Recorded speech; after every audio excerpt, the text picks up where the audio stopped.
27ویں آئینی ترمیم کی طرف بھی آپ لوگ جا رہے ہیں، اس میں کیا کیا لے کے آ رہے ہیں نئی چیزیں؟ ایک تو MQM کا وہ بلدیاتی ڈسٹرکٹ لیول پہ جو گورنمنٹس ہیں ان کے لیے وہ چاہتے ہیں کہ جس طرح سے فنڈز جو ہیں وہ مرکز سے وہ صوبوں کو چلے جاتے ہیں، اب صوبوں کو جا کے وہاں پہ نیچے نہیں جاتے، تو وہ جو چاہتے ہیں کہ وہ بھی فنڈ جو ہے وہ کسی فارمولے کے تحت ہر ڈسٹرکٹ میں جانے چاہیے۔ وہاں پہ اگر یعنی ملٹری کورٹ نہیں ہوگی تو وہاں پہ کوئی سولین انصاف کا کٹہرا تو جانے کو تیار نہیں ہے، تو وہاں پہ پیش کس کو کریں گے؟ یہ اسپیسیفک ہو سکتا ہے کہ فاٹا کے ایریاز میں یہ ترمیم جو ہے ملٹری کورٹس جو ہے وہاں پہ لاگو ہو سکتا ہے؟ ایسا ہی ہونا چاہیے۔ اچھا، کوئی ریٹائرڈ جج بھی لگ سکیں گے آئینی بینچ کے اندر؟ نہیں، ریٹائرڈ جج نہیں لگ سکتے۔ اس کی پارٹی میں جو ہے نا وہ سارے بندے جو ہے نا وہ دو نمبری کر رہے ہیں عمران خان کے ساتھ۔ عمران خان کے ساتھ، اس لیے کہ عمران خان جو ہے وہ بات سنتا نہیں ہے۔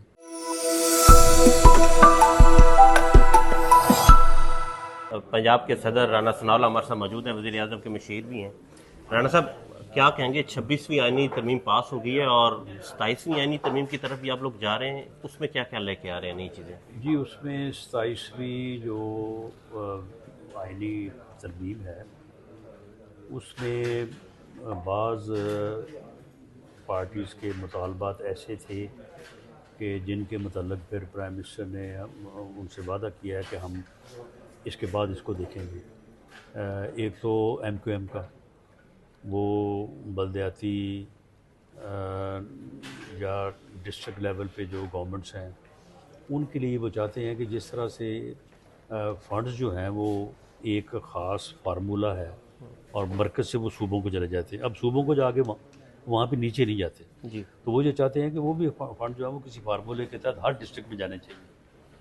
تو ایک تو وہ آئین کا آرٹیکل 140A ہے، اس کے متعلق جو ہے وہ ایک امینڈمنٹ جو ہے وہ چاہ رہے ہیں۔ تو اسی طرح سے کچھ اور بھی چیزیں ہیں جو لوگوں کے مطالبات ہیں، تو اس کے اوپر جو پارلیمانی کمیٹی اس مرتبہ بنی تھی under the chair of Khurshid Shah صاحب، تو اس کو کنٹینیو کرنے کا اور وہاں پہ ساری چیزوں کو اکٹھا کرنے کا، اور اس کے بعد پھر جو بھی چیز فائنل ہو کنسنسس کے ساتھ تو اس کو پھر جو ہے وہ آگے لانے کا فیصلہ ہے، لیکن یہ بات طے ہے کہ ہوگا کنسنسس سے 27ویں آئینی ترمیم۔ اور یہ بھی ملٹری کورٹس بھی اس میں شامل ہوگی 27ویں آئینی ترمیم میں، جو ملٹری کورٹس ہو؟ دیکھیں اس کے اوپر گفتگو ہو سکتی ہے۔ دیکھیں ملٹری کورٹس کے خلاف پراپیگنڈا زیادہ ہوا ہے، اور یہ کہا گیا کہ جی ملٹری کورٹس اس لیے بنائی جا رہی ہیں کہ عمران خان صاحب کا اس میں ٹرائل کیا جائے گا، عام آدمی کو، سویلینز کو جو ہے وہ اس میں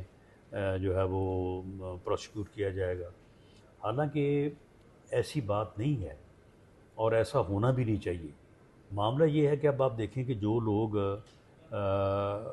جو ایکس فاٹا ایریا ہے KPK میں جی، اور بلوچستان میں، وہ لوگ جو لوگوں کو بسوں سے اتار کے شناختی کارڈ چیک کر کے اور لوگوں کو مار دیتے ہیں، وہ جو کان میں کام کرنے والے غریب مزدور دیہڑی دار ان کو جو ہے وہ قتل کر رہے ہیں، تو ان کے متعلق جب پوری قوم کا مطالبہ ہے کہ جی ان کو انصاف کے کٹہرے میں پیش لایا جائے، آپ مجھے بتائیں کہ وہاں پہ کون سا انصاف کا کٹہرا ہے؟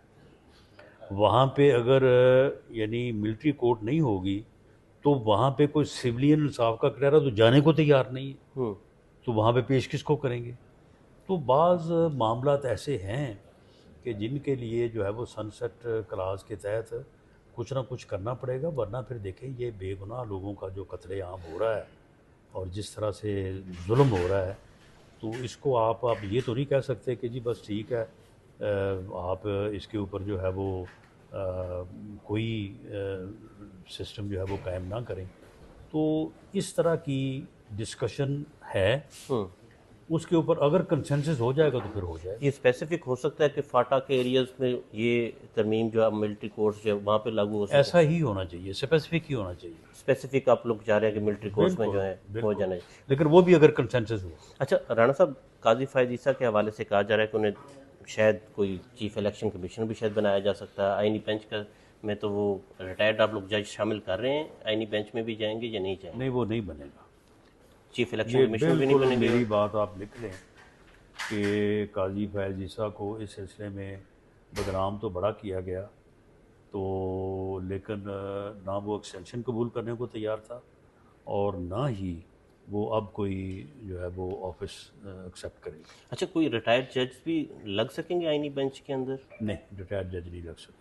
اور یہ پہلے کیونکہ مثال تھی کہ جیسے چیف الیکشن کمشنر مشرف دور میں پی سی او جو جج چیف جسٹس تھے وہ بنے تھے، الیکشن کمیشن کے سربراہ بنے تھے، تو یہ پروویژن ہو سکتی ہے کیونکہ چیف جسٹس جو ہے وہ چیف الیکشن کمیشنر بنے، کیونکہ راجہ سلطان تو جا رہے ہیں جنوری میں۔ تو راجہ سلطان کی جگہ پہ جو تو ایک طریقہ کار ہے جو کہ کنسنسس ہوگا in between opposition and government, اور وہ پارلیمنٹ تھرو پارلیمانی کمیٹی ہے اس کو مقرر کرے گی، تو اس میں تو خیر پھر کوئی بھی ہو سکتا ہے، کوئی ریٹائرڈ جج بھی ہو سکتا ہے، کوئی ریٹائرڈ بیوروکریٹ بھی ہو سکتا ہے۔ اچھا رانا صاحب، نواز شریف کے حوالے سے بتائیے گا کہ وہ کتنے آئینی ترمیم کے حوالے سے خوش ہیں، انہیں پتہ تھا پہلے مصوبے کا آخری مصوبے کا، ان کے حوالے سے بتائیں، قوم یہ جاننا چاہتی ہے۔ دیکھیں اس ترمیم کے اوپر تو ہر بندہ خوش ہوگا جسے کسی نہ کسی طرح سے جو جوڈیشری تھی ان دی نیم آف ثاقب نثار صاحب یا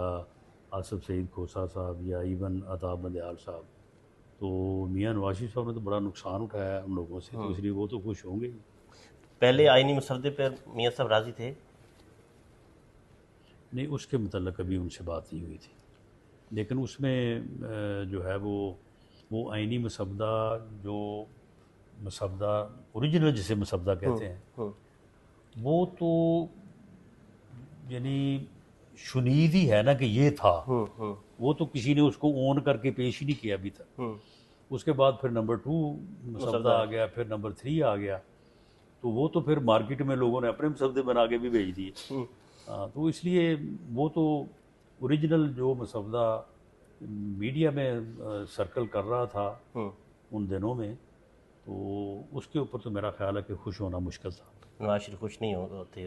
لیکن میری بات نہیں کبھی ہوئی، لیکن جو اس میں کچھ چیزیں ایسی تھیں کہ میاں نواز شریف جیسا آدمی جو ہے وہ ان چیزوں کے اوپر خوش نہیں ہو سکتا۔ تو کس نے تیار کیا تھا میاں صاحب کو؟ نہیں، اب اسے اون نہیں کیا کسی نے، گورنمنٹ نے بنایا، ہاں نہیں اون نہیں کیا اسے کسی اعظم نذیر تارڑ اس کمیٹی کے اندر نے، تھے، وہ بھی نہیں اون کرتے اس کو۔ تو کس نے بنایا یہ مسودہ؟ بس یہ اب وہ تو کہتے ہیں کہ جی یہ سوشل میڈیا میں لوگوں نے خود بنا کے چلا دی ہے۔ کسی کو پتہ نہیں ہاں، تھا؟ نہیں، آپ نے پڑھا تھا مسودہ جو پہلا مسودہ تھا؟ نہیں میں نے تو خیر سارے پڑھے ہیں، لیکن وہ نمبر 3 جو تھا وہ تو خیر معقول تھا، اب آخری لیکن اس میں بھی پھر مولانا نے بعض چیزیں، کیونکہ نمبر 3 میں کانسٹیٹیوشنل کورٹ تھی، تو بعد میں پھر پی ٹی آئی والوں نے کہا کہ نہیں جی کانسٹیٹیوشن کورٹ نہیں، کانسٹیٹیوشن بینچ ہونا چاہیے، اور ہمیں تو یہ بھی پتہ چلا تھا کہ یہ بینچ کا جو آئیڈیا ہے وہ ادھر سے آیا جوڈیشری سے، تو جب ہم اس کے اوپر متفق ہوئے تو وہ وہاں سے بھی بھاگ گئے۔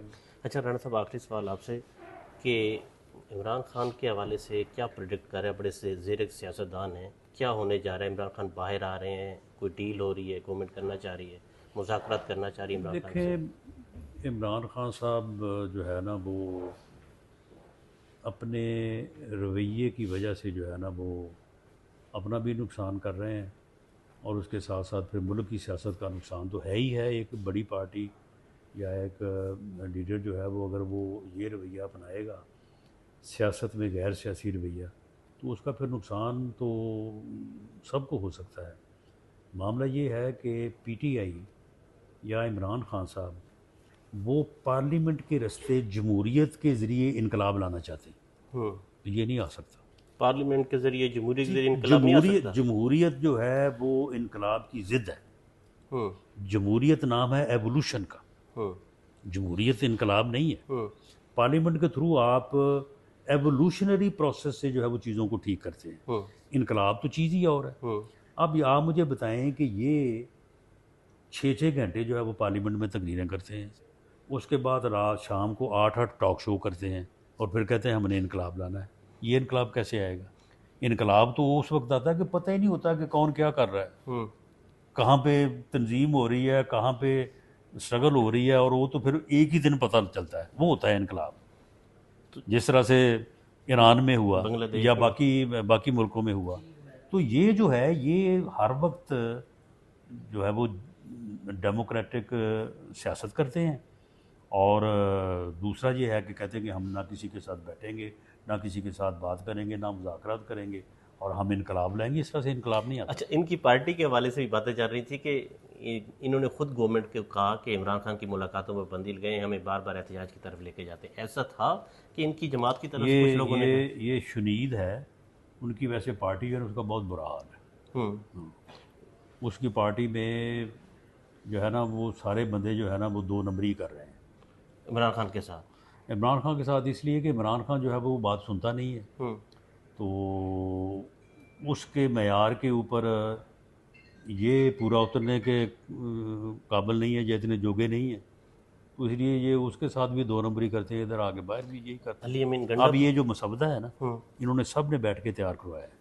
چھٹا مسودہ جو جس کے اوپر اب لیجسلیشن ہوئی ہے انہوں نے بیٹھ کے تیار کروایا ہے. اور 12 لیکن اس سے ڈرتے جو ہیں وہ پھر بھاگ گئے.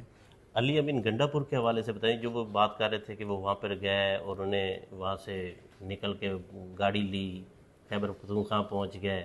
تو یہ بات آپ کے علم میں کیسے سمجھ آتی ہے؟ میرے علم میں تو یہی ہے کہ وہ ایک دفعہ عمران خان کی بات مان لیتا ہے، دوسری دفعہ پھر دوسروں کی مان لیتا ہے، پھر ادھر مان لیتا ہے، پھر ادھر مان لیتا ہے. ایسے ہی چل رہا ہے. تو اس دن ہوا کیا تھا جب وہ ڈی چوک میں گئے اور وہاں کے پی کے ہاؤس میں ان کے ساتھ ہوا کیا تھا؟ وہاں پہ کس سے بات کہتے ہیں کہ ڈی چوک میں وہ انہیں راستہ دیا گیا تھا آنے کا، پہنچایا گیا تھا.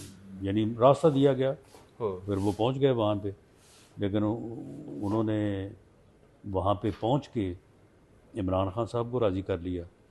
علی امین کی ملاقات ہوئی اس دن؟ علی امین گنڈا نہیں یعنی اس نے عمران خان سے بھی تو وعدہ کیا ہوتا نا کہ میں ہر قیمت پہ ڈی چوک پہنچوں گا. وہاں پہنچ کے ڈی چوک کو ہاتھ لگا کہ اس نے عمران خان کا جو وعدہ تھا وہ پورا کر دیا. اس کے بعد دوسروں کا جو وعدہ تھا وہ اس نے کے پی کے جا کے پورا کر دیا. تو وہاں سے بھاگا کیسے وہاں؟ نہیں وہ بھاگنا تو پھر جب یہ طے وہ سکرپٹ ہوتا ہے نا کسی بھی ڈرامے کا یا فلم کا، اس میں ہر چیز طے ہوتی ہے. نواز شریف صاحب کب واپس آ رہے ہیں؟ جی مجھے تو انہوں نے یہی کہا کہ میں رانا صاحب ہفتے 10 دن میں واپس آ جاؤں گا. تو آپ یہ میٹنگ کر کے تو یہ چیزیں تیار کریں.